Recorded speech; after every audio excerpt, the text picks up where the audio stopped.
ರಾಜ್ಯದಲ್ಲಿ ದುಬಾರಿ ದುನಿಯಾ ಇನ್ಮುಂದೆ ಗ್ರಾಹಕರ ನಾಲಿಗೆ ಸುಡುತ್ತೆ ಹಾಲು. ಲೈಟ್ ಹಾಕಿದ್ರೆ ಕರೆಂಟ್ ಶಾಕ್ ಗ್ಯಾರಂಟಿ. ಏನ್ ಬಂತು ನೋಡಿ ಕರ್ನಾಟಕ ಪರಿಸ್ಥಿತಿ. ಇವತ್ತಿನಿಂದ ರಾಜ್ಯದಲ್ಲಿ ದುಬಾರಿ ದುನಿಯಾ ಸಿಕ್ಕಾಪಟ್ಟೆ ಕಾಸ್ಟ್ಲಿ. ಹಾಲು ಅತ್ಯಂತ ಮೂಲಭೂತವಾದಂತ ಅಗತ್ಯ ವಸ್ತು, ದೈನಂದಿನ ಜೀವನದ ಅಗತ್ಯ ವಸ್ತು. ಹಾಲು ಸಿಕ್ಕಾಪಟ್ಟೆ ಕಾಸ್ಟ್ಲಿ, ಕರೆಂಟು ಸಿಕ್ಕಾಪಟ್ಟೆ ಕಾಸ್ಟ್ಲಿ. ಏಪ್ರಿಲ್ ಅಲ್ಲಿ ಈ ರೀತಿ ಪರಿಸ್ಥಿತಿ ಆದ್ರೆ ಪಾಪ ಜನ ಎಲ್ಲಿ ಹೋಗ್ಬೇಕು?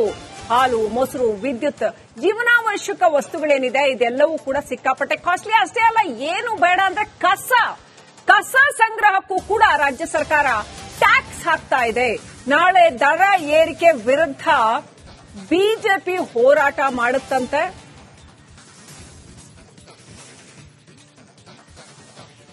ಬಾಡಿಗೆ ಎಲ್ಲ ಜಾಸ್ತಿ ನಾವ್ ಏನ್ ಮಾಡ್ಬೇಕು? ವಿಷ ಕೊಟ್ಬಿಡಕ್ ಹೇಳಿ ಮೇಡಮ್. ಹಿಂಗು ಗೆಲ್ಸಿದೀವಲ್ಲ ಓಟ್ ಹಾಕಿ, ಭಿಕ್ಷಾ ಇಟ್ಕೊಂಡ್ ಬಂದ್ ಸರ್ಗು ಹೊಟ್ಕೊಂಡ್ ಬಂದ್ ಗೆದ್ದಿದಾರಲ್ಲ, ಬಡವ್ರ ಬಗ್ಗರಿಗೆಲ್ಲ ವಿಷ ಕೊಟ್ಬಿಡಕ್ ಹೇಳಿ. ತೀರಾ ಕೆಳಗಿರೋರು ಬದುಕಬಹುದು, ಮೇಲಿರೋರು ಮಧ್ಯದಲ್ಲಿರೋರ್ಗೆ ವಿಷ ಕೊಡಕ್ ಹೇಳಿ ಮೇಡಮ್. ಯಾವ ಸರ್ಕಾರ ಬಂದ್ರು ಏನು ಮಾಡಲ್ಲ ಬಡವ್ರಿಗೆ. ಅವ್ರ ಮಕ್ಕಳಿಗೆ, ಮೊಮ್ಮಕ್ಕಳಿಗೆ, ಸೋದರತ್ತೆ ಮಕ್ಕಳಿಗೆ, ಮಾವನ ಮಕ್ಕಳಿಗೆ, ಚಿಕ್ಕಪ್ಪ ದೊಡ್ಡಪ್ಪ ಮಕ್ಕಳಿಗೆ ಮಾಡಿಟ್ಟು ಹೋಗ್ತಾರೆ ಹೊರತು ಬಡವ್ರಿಗೆ ನಿಜವಾಗ್ಲೂ ನ್ಯಾಯ ಎಲ್ಲೂ ಸಿಕ್ಕಲ್ಲ ಮೇಡಮ್. ನಿಜವಾದ ನ್ಯಾಯ ಎಲ್ಲೂ ಸಿಕ್ಕಲ್ಲ. ಸರ್ಕಾರ ಕಣ್ಣು ಮುಚ್ಚಿಕೊಂಡು ಜನರ ಮೇಲೆ ಬರೆ ಎಳೆಯಕ್ಕೆ ಶುರು ಮಾಡ್ಕೊಂಡ್ಬಿಟ್ಟಿದ್ದಾರೆ. ಈ ಸರ್ಕಾರದಲ್ಲಿ ಕಿವಿಗೆ ಕೇಳಿಸಲ್ಲ ಅಂತ ಕಾಣ್ತದೆ. ಸಾಮಾನ್ಯ ಜನರಿಗೆ 7-8 ವರೆನ ಒರೆಸ್ತಾವ್ರೆ ಅಂದ್ರೆ ಹಾಲಿನ ದರ, ವಿದ್ಯುತ್ ದರ, ನೀರಿನ ದರ, ಮತ್ತೆ ವೆಹಿಕಲ್ ದರ ಎಲ್ಲರಿಗೂ ಫ್ರೀ ಅಂತ ದುಡ್ಡು ಕೊಟ್ಬಿಟ್ಟು ನಮ್ಮ ಜೋಬ್ನ ದುಡ್ಡನ್ನ ಕಿತ್ಕೊಂಡ್ ತಿಂತಾವ್ರಲ್ಲ, ಇದು ಯಾವ ನ್ಯಾಯ ಹೇಳಿ? ನಮ್ಗೆ ತುಂಬಾ ಹೊರೆ ಆಗುತ್ತೆ ಮೇಡಮ್. 1 ಲೀಟರ್ ಎಷ್ಟು 3 ದಿನ ಮಾಡ್ತೀರಾ, 4 ದಿನ ಮಾಡ್ತೀರಾ? ಎಷ್ಟು ದಿನ ಮಾಡಕ್ಕಾಗುತ್ತೆ ಲೀಟರ್ ಹಾಲ್ನ ಹೇಳಿ ನೀವೇ? ಯಾರಿಗೋಸ್ಕರ ಮಾಡ್ತಾ ಇದ್ದ ಅರ್ಥ ಆಗ್ತಾ ಇಲ್ಲ. ಅವ್ರಿಗೇನು ಫ್ರೀ ಎಲ್ಲ ಬರುತ್ತೆ, ನಮ್ಗೇನ್ ಬರುತ್ತೆ? ಯಾವ್ದಕ್ಕೂ ಬರಲ್ಲ ನಮ್ಗೆ. ಎಲ್ಲ ನಾವೇ ಹೊರಗಿಂದ ದುಡ್ಡು ತಗೊಬರೋದು, ಚೆಲ್ಲೋದು, ತಗೊಬರೋದು, ಆಫ್ ಮಾಡ್ಕೊಳ್ಳೋದು. ಒಂದ್ ದಿವಸ ಹಾಲು ಬರುತ್ತೆ, ಒಂದ್ ದಿವಸ ಹಾಲು ಹೊಡೆದೋಗುತ್ತೆ. ಯಾರಿಗೋ ಕಂಪ್ಲೇಂಟ್ ಮಾಡೋಣ. 136 ಜನ ಗೆಲ್ಸಿದ್ದೇವೆ ಅಂದ್ರೆ ನಾವು ಕಾಂಗ್ರೆಸ್ ಅಲ್ಲಿ ಇದ್ದವರೇ. ಆದ್ರೆ ಜನಪ್ರತಿನಿಧಿಯಾಗಿ ನಾವು ಎಲ್ಲಾ ಜನಕ್ಕೂ ಅನುಕೂಲ ಮಾಡಿಕೊಡ್ಬೇಕು.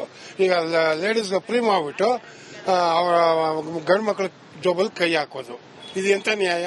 136 ಜನ ಸೇಫ್ಟಿ ಮಾಡಿದೀವಿ ಅಂದ್ರೆ ಏನಕ್ಕೆ ಮಾಡಿದ್ದಾರೆ ಅಂದ್ರೆ ಅರ್ಥ ಮಾಡ್ಕೊಬೇಕು. ಅವರು ಏನೇನು ಕುಂದು ಕೊರತೆ ಇದೆ ಅದನ್ನ ನೀಗಿಸಿ ಫಸ್ಟ್ ಅನುದಾನ ಕೊಡಿ. ಅಲ್ಲಿರೋರಿಗೆಲ್ಲ ಒಂದು ಅಭಿವೃದ್ಧಿ ಪಡಿಸೋಕೆ ಅವಕಾಶ ಸಿಗುತ್ತೆ. ಕಷ್ಟ ಆಗುತ್ತೆ ಮೇಡಮ್, ತುಂಬಾ ಕಷ್ಟ ಆಗುತ್ತೆ.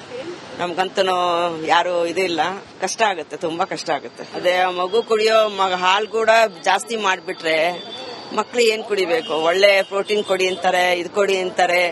ಈ ತರ ಜಾಸ್ತಿ ಮಾಡಿದ್ರೆ ಪಾಪ ಏನ್ ಕೊಡ್ಬೇಕು ಮಕ್ಳಿಗೆ ಹೇಳಿ? ಮಕ್ಳಿಗೆ ಎಜುಕೇಶನ್ ಕೊಡ್ಸೋದು ಇನ್ನೂ ಪ್ರಾಬ್ಲಮ್. ಯಾಕೆ ಅದ್ರಲ್ಲೇ ಹೋಗ್ತಾ ಇದೆಯಲ್ಲ ದುಡ್ಡು. ಮಕ್ಳುಗಳು, ನನ್ಗೆ 2 ಮಕ್ಳನ್ನು ಪ್ರೈವೇಟ್ ಸ್ಕೂಲ್ಗೆ ಹಾಕಿದೀನಿ. ಸ್ಕೂಲ್ಗಳಿಗೂ ಫೀಸ್ ಕಟ್ಟೋದೇ ನಮ್ಗೆ ದೊಡ್ಡ ಪ್ರಾಬ್ಲಮ್. ಮನೆ ಬಾಡಿಗೆ, ತಿನ್ನೋ ರೇಷನ್ಗಳಂತೂ ಜಾಸ್ತಿ ಮಾಡ್ಬಿಟ್ಟಿದ್ದಾರೆ. ಒಬ್ರು ದುಡಿಯೋದ್ರಲ್ಲಿ 4 ಜನ ತಿಂತಾ ಇದೀವಿ. ನಮ್ಗೇನು 2,000 ರೂಪಾಯಿ ಬತ್ತಲ್ಲ. ನಾವು ತಗೊಂಡಿರ್ಬೇಕು, ನಾವು ಮಾತಾಡಬೇಕು. ನಾವೇನು ತಗೊಂಡಿಲ್ಲ ಮೇಡಮ್. ನಮ್ಗೇನು ನಾವು ಆ ತರ ತಗೊಂಡಿಲ್ಲ. ಇರೋದ್ರಲ್ಲಿ ಅಡ್ಜಸ್ಟ್ ಮಾಡ್ಕೋತಾ ಇದೀವಿ. ಅದ್ರಲ್ಲಿ ಇನ್ನೂ ಈ ತರ ಜಾಸ್ತಿ ಮಾಡ್ಕೊಂಡು ಹೋಗ್ತಾ ಇದ್ರೆ ನಮ್ಗೆ ಮುಂದಕ್ಕೆ ಪ್ರಾಬ್ಲಮ್ ಆಗುತ್ತೆ. ಇದು ಅನಾವಶ್ಯಕವಾಗಿ ಬಿಟ್ಟಿ ಭಾಗ್ಯಗಳನ್ನು ಕೊಟ್ಟು ಅದರಿಂದ ಸರ್ಕಾರ ಅನಾವಶ್ಯಕವಾಗಿ ಹೊರೆ ತಗೊಂಡಿದೆ. ಅದನ್ನ ಸರಿತೂಗಿಸೋಕೆ ಸಾಮಾನ್ಯ ಜನರ ಮೇಲೆ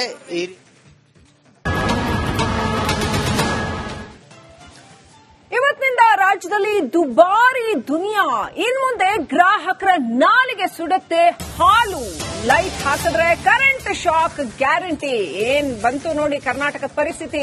ಇವತ್ತಿನಿಂದ ರಾಜ್ಯದಲ್ಲಿ ದುಬಾರಿ ದುನಿಯಾ ಸಿಕ್ಕಾಪಟ್ಟೆ ಕಾಸ್ಟ್ಲಿ.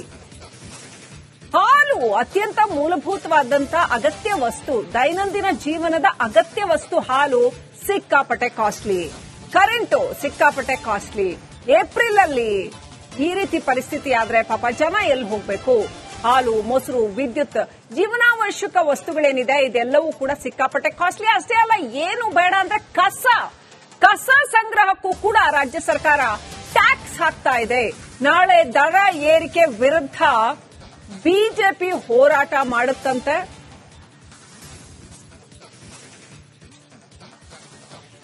ಬಾಡಿಗೆ ಎಲ್ಲ ಜಾಸ್ತಿ ನಾವ್ ಏನ್ ಮಾಡ್ಬೇಕು ವಿಷ ಕೊಟ್ಬಿಡಕ್ ಹೇಳಿ ಮೇಡಮ್ ಹೆಂಗು ಗೆಲ್ಸಿದೀವಲ್ಲ ಓಟ್ ಹಾಕಿ ಭಿಕ್ಷಾ ಇಟ್ಕೊಂಡ್ ಬಂದ್ ಸರ್ಗ ಹೊಟ್ಕೊಂಡ್ ಗೆದ್ದಿದಾರಲ್ಲ ಬಡವ್ರ ಬಗ್ಗರಿಗೆಲ್ಲ ವಿಷ ಕೊಟ್ಬಿಡಕ್ ಹೇಳಿ ತೀರಾ ಕೆಳಗಿರೋರ್ ಬದುಕ್ಬೋದು ಮೇಲಿರೋರ್ ಮಧ್ಯದಲ್ಲಿರೋರ್ಗೆ ವಿಷ ಕೊಡಕ್ ಹೇಳಿ ಮೇಡಮ್ ಯಾವ ಸರ್ಕಾರ ಬಂದ್ರು ಏನು ಮಾಡಲ್ಲ ಬಡವ್ರಿಗೆ ಅವ್ರ ಮಕ್ಕಳಿಗೆ ಮೊಮ್ಮಕ್ಕಳಿಗೆ ಸೋದರತ್ತೆ ಮಕ್ಕಳಿಗೆ ಮಾವನ ಮಕ್ಕಳಿಗೆ ಚಿಕ್ಕಪ್ಪ ದೊಡ್ಡಪ್ಪ ಮಕ್ಕಳಿಗೆ ಮಾಡಿಟ್ಟು ಹೋಗ್ತಾರೆ ಹೊರತು ಬಡವ್ರಿಗೆ ನಿಜವಾಗ್ಲೂ ನ್ಯಾಯ ಎಲ್ಲೂ ಸಿಕ್ಕಲ್ಲ ಮೇಡಮ್ ನಿಜವಾದ ನ್ಯಾಯ ಎಲ್ಲೂ ಸಿಕ್ಕಲ್ಲ ಸರ್ಕಾರ ಕಣ್ಮುಚ್ಕೊಂಡು ಜನರ ಮೇಲೆ ಬರೆ ಎಳೆಯಕ್ಕೆ ಶುರು ಮಾಡ್ಕೊಂಡ್ಬಿಟ್ಟಿದ್ದೀರಿ.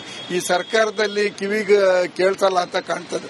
ಸಾಮಾನ್ಯ ಜನರಿಗೆ 7-8 ಹೊರೆನ ಒರೆಸ್ತಾವ್ರೆ ಅಂದ್ರೆ ಹಾಲಿನ ದರ, ವಿದ್ಯುತ್ ದರ, ನೀರಿನ ದರ ಮತ್ತೆ ವೆಹಿಕಲ್ ದರ ಎಲ್ಲಾರ್ಗೂ ಫ್ರೀ ಅಂತ ದುಡ್ಡು ಕೊಟ್ಬಿಟ್ಟು ನಮ್ಮ ಜೋಬ್ನ ದುಡ್ಡನ್ನ ಕಿತ್ಕೊಂಡ್ ತಿಂತಾವ್ರಲ್ಲ, ಇದು ಯಾವ ನ್ಯಾಯ ಹೇಳಿ? ನಮ್ಗೆ ತುಂಬಾ ಹೊರೆ ಆಗುತ್ತೆ ಮೇಡಮ್. 1 ಲೀಟರ್ನ ಎಷ್ಟು 3 ದಿನ ಮಾಡ್ತೀರಾ, 4 ದಿನ ಮಾಡ್ತೀರಾ? ಎಷ್ಟು ದಿನ ಮಾಡಕ್ಕಾಗುತ್ತೆ ಲೀಟರ್ ಹಾಲ್ನ ಹೇಳಿ ನೀವೇ? ಯಾರಿಗೋಸ್ಕರ ಮಾಡ್ತಾ ಇದ್ದಾರೆ ಅರ್ಥ ಆಗ್ತಾ ಇಲ್ಲ. ಅವ್ರಿಗೇನು ಫ್ರೀ ಎಲ್ಲ ಬರುತ್ತೆ, ನಮ್ಗೇನ್ ಬರುತ್ತೆ? ಯಾವ್ದಕ್ಕೂ ಬರಲ್ಲ ನಮ್ಗೆ. ಎಲ್ಲ ನಾವೇ ಹೊರಗಿಂದ ದುಡ್ಡು ತಗೊಂಬರೋದು, ಚೆಲ್ಲೋದು, ತಗೊಂಬರೋದು, ಹಾಕ್ ಮಾಡ್ಕೊಳ್ಳೋದು. ಒಂದ್ ದಿವಸ ಹಾಲ್ ಬರುತ್ತೆ, ಒಂದ್ ದಿವಸ ಹಾಲು ಹೊಡೆದೋಗುತ್ತೆ. ಯಾರಿಗೋ ಕಂಪ್ಲೇಂಟ್ ಮಾಡೋಣ. 136 ಜನನ ಗೆಲ್ಸಿದ್ದೀವಿ. ಅಂದ್ರೆ ನಾವು ಕಾಂಗ್ರೆಸ್ ಅಲ್ಲಿ ಇದ್ದವರೇ, ಆದ್ರೆ ಜನಪ್ರತಿನಿಧಿಯಾಗಿ ನಾವು ಎಲ್ಲಾ ಜನಕ್ಕೂ ಅನುಕೂಲ ಮಾಡಿಕೊಡ್ಬೇಕು. ಈಗ ಲೇಡೀಸ್ ಫ್ರೀ ಮಾಡ್ಬಿಟ್ಟು ಅವರ ಗಂಡು ಮಕ್ಕಳ ಜೋಬಲ್ ಕೈ ಹಾಕೋದು, ಇದು ಎಂತ ನ್ಯಾಯ?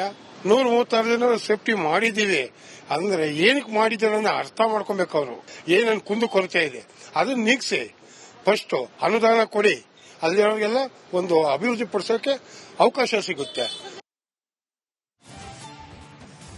ಕಷ್ಟ ಆಗುತ್ತೆ ಮೇಡಮ್, ತುಂಬಾ ಕಷ್ಟ ಆಗುತ್ತೆ. ನಮ್ಗಂತೂ ಯಾರು ಇದಿಲ್ಲ, ಕಷ್ಟ ಆಗುತ್ತೆ, ತುಂಬಾ ಕಷ್ಟ ಆಗುತ್ತೆ. ಅದೇ ಮಗು ಕುಡಿಯೋ ಹಾಲು ಕೂಡ ಜಾಸ್ತಿ ಮಾಡ್ಬಿಟ್ರೆ ಮಕ್ಳು ಏನ್ ಕುಡಿಬೇಕು? ಒಳ್ಳೆ ಪ್ರೋಟೀನ್ ಕೊಡಿ ಅಂತಾರೆ, ಇದು ಕೊಡಿ ಅಂತಾರೆ.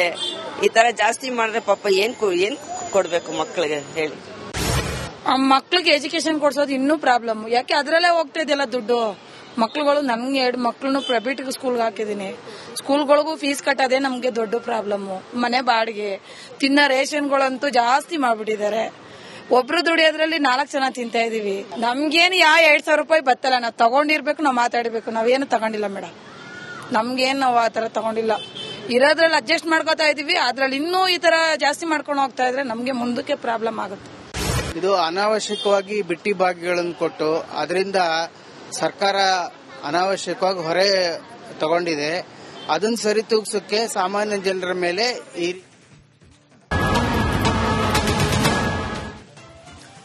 ಇವತ್ತಿನಿಂದ ರಾಜ್ಯದಲ್ಲಿ ದುಬಾರಿ ದುನಿಯಾ. ಇನ್ ಮುಂದೆ ಗ್ರಾಹಕರ ನಾಲಿಗೆ ಸುಡುತ್ತೆ ಹಾಲು. ಲೈಟ್ ಹಾಕಿದ್ರೆ ಕರೆಂಟ್ ಶಾಕ್ ಗ್ಯಾರಂಟಿ.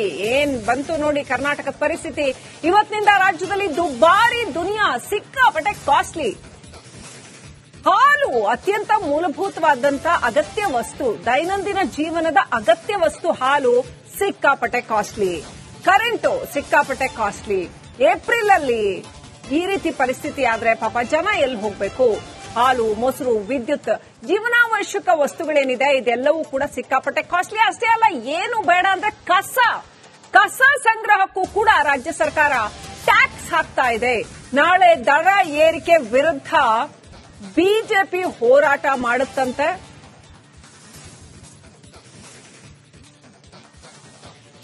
ಬಾಡಿಗೆ ಎಲ್ಲ ಜಾಸ್ತಿ ನಾವ್ ಏನ್ ಮಾಡ್ಬೇಕು ವಿಷ ಕೊಟ್ಬಿಡಕ್ ಹೇಳಿ ಮೇಡಮ್ ಹೆಂಗು ಗೆಲ್ಸಿದೀವಲ್ಲ ಓಟ್ ಹಾಕಿ ಭಿಕ್ಷಾ ಇಟ್ಕೊಂಡ್ ಬಂದ್ ಸರ್ಗ ಹೊಟ್ಕೊಂಡ್ ಗೆದ್ದಿದಾರಲ್ಲ ಬಡವ್ರ ಬಗ್ಗರಿಗೆಲ್ಲ ವಿಷ ಕೊಟ್ಬಿಡಕ್ ಹೇಳಿ ತೀರಾ ಕೆಳಗಿರೋರ್ ಬದುಕ್ಬೋದು ಮೇಲಿರೋರ್ ಮಧ್ಯದಲ್ಲಿರೋರ್ಗೆ ವಿಷ ಕೊಡಕ್ ಹೇಳಿ ಮೇಡಮ್ ಯಾವ